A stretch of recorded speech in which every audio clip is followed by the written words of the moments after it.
Everything you learned about ancient Egypt in school, almost completely wrong. Cleopatra never saw a pyramid being built. She lived closer to the invention of the iPhone than to their construction.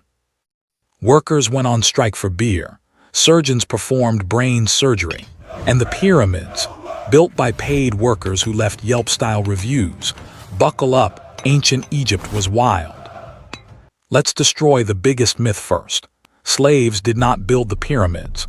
Archaeologists have found workers' villages with bakeries, breweries, and even medical facilities.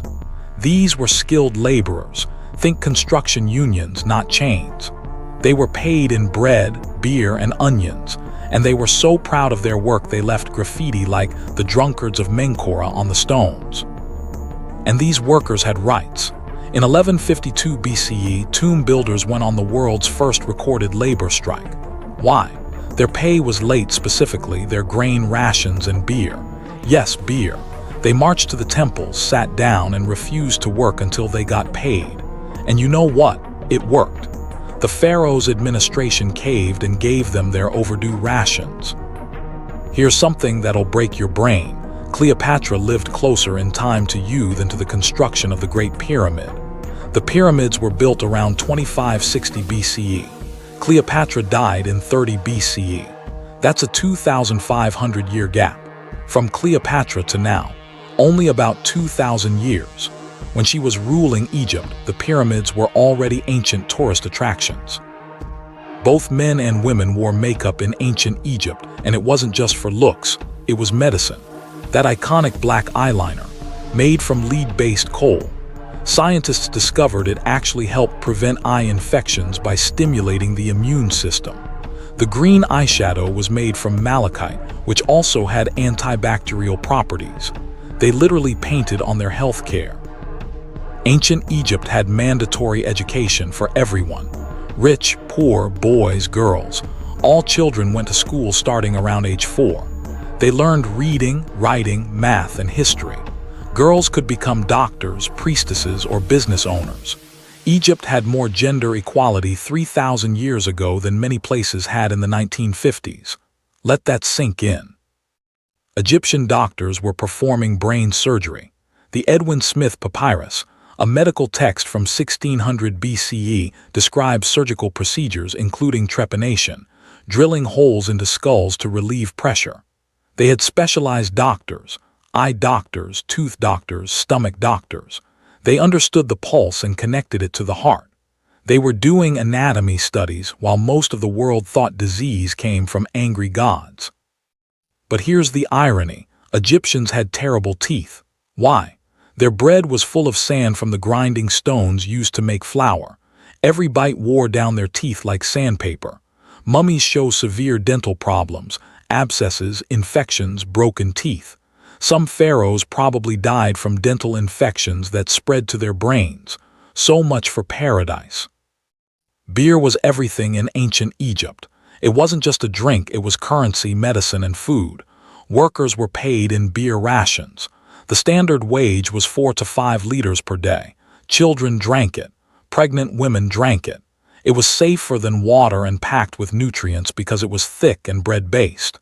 Basically, ancient Egypt ran on beer. Let's talk bathrooms.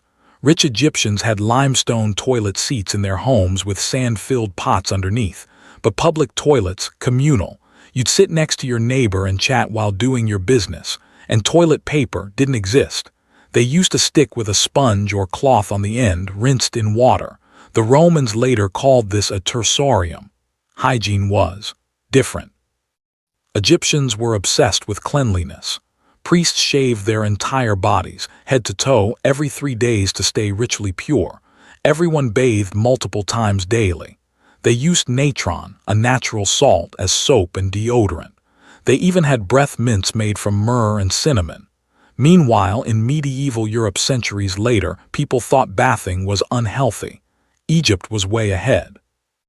Their clothing was surprisingly modern. Rich Egyptians wore linen so fine it was nearly transparent, basically ancient designer fashion. They pleated it, dyed it, and embroidered it. Poor people wore simpler linen, but even that was comfortable and practical for the heat. Children often went naked until puberty. Nobody clutched their pearls, it was just normal. Sex in ancient Egypt was remarkably open. Premarital sex wasn't taboo. There were love poems that make modern romance novels blush. Contraception existed.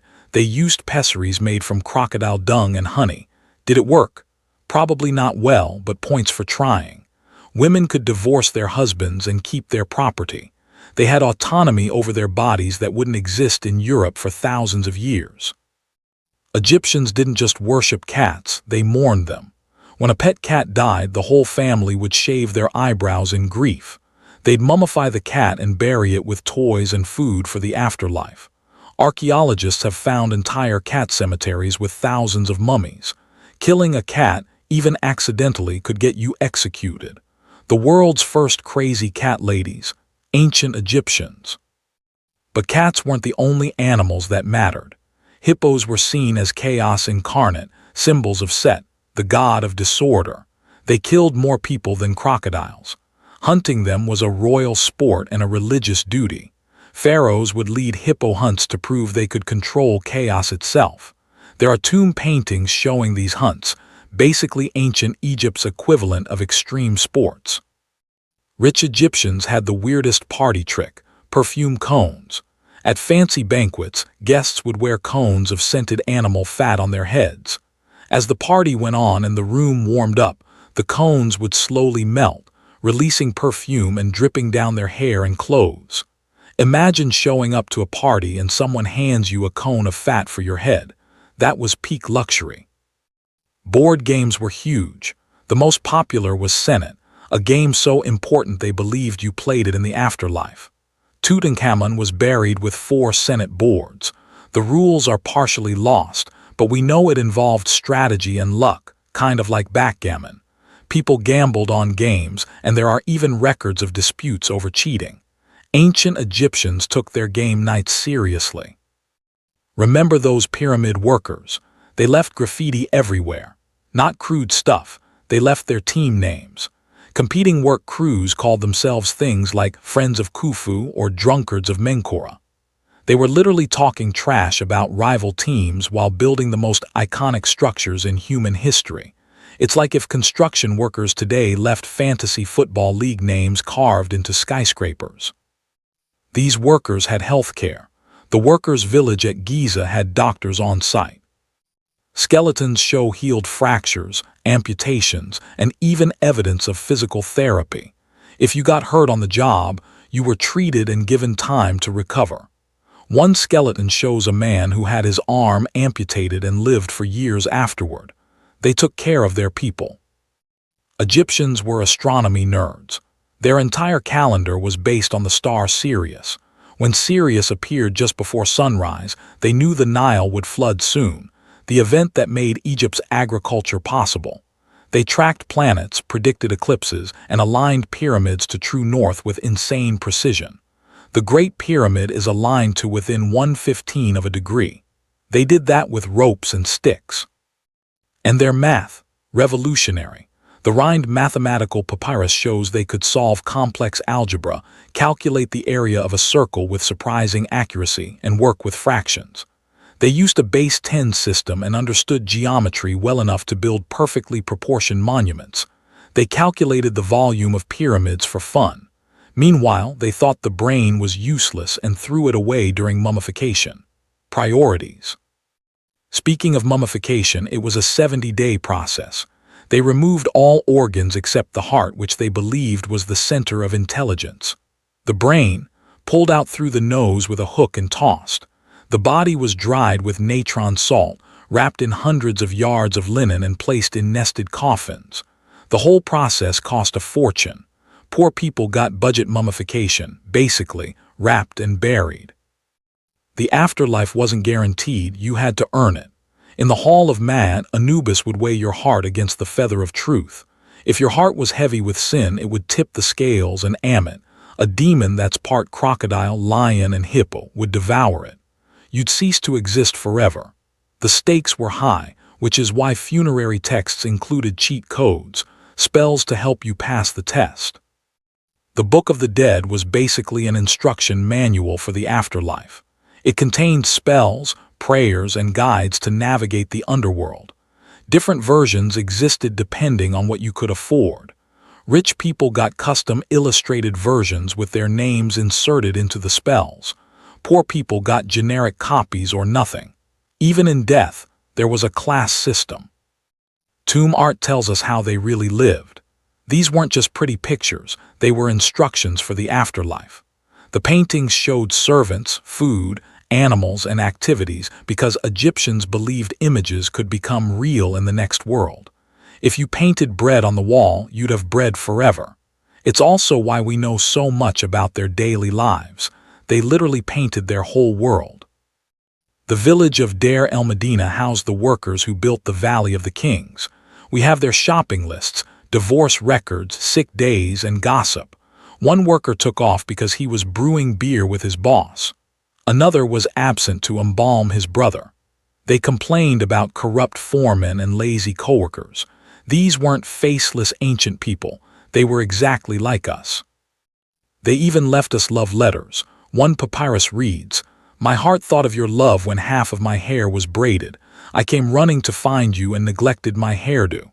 Another says, "I wish I were her washerman so I could touch the clothes that touch her body." Ancient Egyptians were romantics, poets, and occasionally creepy. They felt everything we feel. Women could be pharaohs.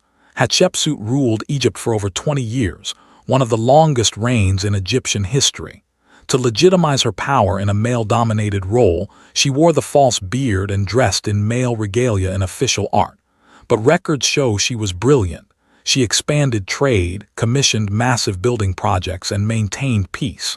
After her death, her stepson tried to erase her from history. He failed. Cleopatra wasn't even Egyptian, she was Greek. The Ptolemaic dynasty, which she belonged to, was founded by one of Alexander the Great's generals. But here's what's cool. She was the first Ptolemaic ruler to actually learn Egyptian. She spoke 9 languages, was highly educated, and was more of a political genius than a seductress, though history reduced her to the latter. Egypt's prosperity depended entirely on the Nile's annual flood. Too little water, famine; too much, disaster. But when it was just right, the flood deposited rich black silt that made Egypt the breadbasket of the ancient world. They called Egypt Kemet, the Black Land, because of that fertile soil. The desert beyond. Deseret, the Red Land. The Nile wasn't just a river, it was life itself. But the Nile was also deadly. Crocodiles were everywhere. Egyptians both feared and worshipped them. The god Sobek had a crocodile head. Some temples kept sacred crocodiles as living gods fed with meat and honey. When they died, they were mummified. But regular crocodiles, they'd snatch people washing clothes or fishing. It was a constant threat woven into daily life. So how did they move those massive pyramid stones? Recent experiments showed they wet the sand in front of sledges. Wet sand is twice as easy to drag heavy objects across than dry sand. It reduces friction dramatically. They also used ramps, levers, and sheer human power coordinated with incredible precision. No aliens needed, just physics, engineering, and thousands of motivated workers. And they did it with copper and bronze tools. No iron, no steel. They cut granite using copper saws with quartz sand as an abrasive. It was slow, brutal work. They'd spend weeks on a single block, but they were patient and meticulous. Quality mattered more than speed. These weren't crude barbarians. They were master craftsmen with standards that would put modern builders to shame. Becoming a scribe was a golden ticket. Scribes didn't do manual labor, they kept records, wrote letters, and managed administration. But training was hard. Students practiced on broken pottery called ostraca because papyrus was expensive. They memorized hundreds of hieroglyphs, learned hieratic script for everyday writing, and studied math and literature. Mess up, your teacher would beat you.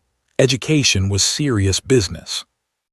Papyrus itself was ingenious. They'd take the papyrus plant from the Nile marshes, cut it into strips, lay them in perpendicular layers, pound them together, and dry them in the sun.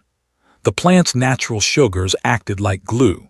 The result was durable, portable writing material that lasted thousands of years.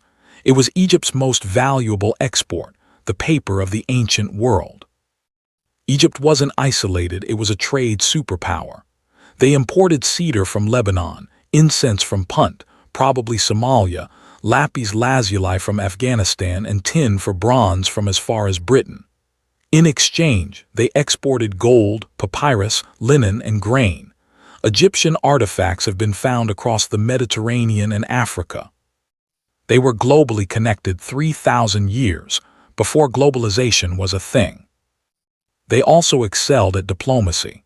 Pharaohs married foreign princesses to seal alliances. They sent diplomatic letters. We found some written in Akkadian, the diplomatic language of the time. When conflicts arose, they often negotiated first and fought second. The Treaty of Kadesh between Egypt and the Hittites is one of the oldest peace treaties in history. Diplomacy was just as important as military might. But when war came, Egypt was ready. Their military was professional and well-organized. The khopesh, that iconic curved sword, was devastating in close combat. They had composite bows that could pierce armor, war chariots that dominated battlefields, and fortifications along borders. Pharaohs like Thutmose III and Ramesses II were brilliant military strategists who expanded Egypt's empire across the Near East. Religion dominated everything, but it wasn't somber. Festivals were massive celebrations. During the Apet festival, they'd carry statues of gods from temple to temple in huge processions with music, dancing, and free beer for everyone. These festivals lasted weeks. Religion was joyful, public, and participatory. The gods weren't distant, they were part of daily life, woven into every aspect of existence. So what's the real takeaway? Ancient Egypt wasn't a mysterious alien civilization. They were people flawed, brilliant, funny, and complex. They struggled with the same things we do: work, love, health, death. They just did it with pyramids and mummified cats. The more we learn, the more human they become. And that's what makes them truly fascinating, not the mysteries but the humanity. Everything you thought you knew about ancient Egypt, just the tip of the iceberg. These people left us thousands of years of history, written on walls, papyrus, and stone. And we're still discovering new things every single day. So the next time someone says ancient Egypt is boring, tell them they're wrong. Tell them everything.